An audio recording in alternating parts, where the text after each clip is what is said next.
Continuing to follow the historic verdict in New York tonight, former President Trump now a convicted felon. A New York jury found the former president guilty on all 34 charges he faced in the hush money trial. Fox's Connor Hansen joins us live in New York tonight. And Connor, what can you tell us about the mood outside the courthouse when that verdict was read?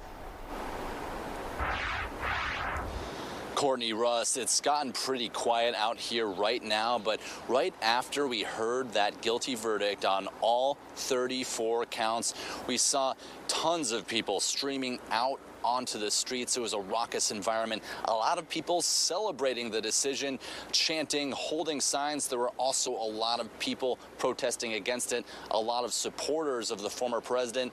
Both sides have been here all 6 weeks throughout that trial. That, of course, came after some very, very tense moments while everyone inside the courtroom had to wait for that verdict to come through. A lot of people were not expecting it to happen this soon after less than 2 full days of jury deliberation, with jurors asking several questions about that testimony, about the evidence.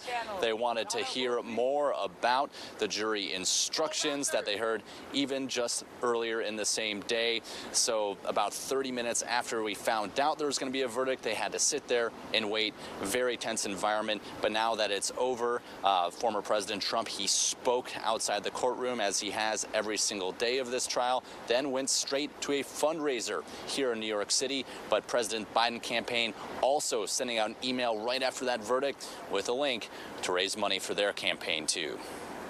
Yeah, Connor, the former president says the ultimate verdict is in the hands of the voters on November 5th, and you have to wonder whether this is going to change anybody's mind. What do you think? Yeah, that's going to be a key here. Now, some polls we saw about a week ago showed there really wasn't going to be that big of a difference. Not that many people said this would really sway their opinion, but you have to imagine there are so many voters that might be in the middle here that could have been waiting to see what happens. So it'll be fascinating to see what some of that polling looks like now that we officially have a verdict. Yeah, in an election this close, it's sure to have an impact. It'll be interesting to see what that impact is. Connor Hansen live for us in New York. Thanks. Thanks, Connor.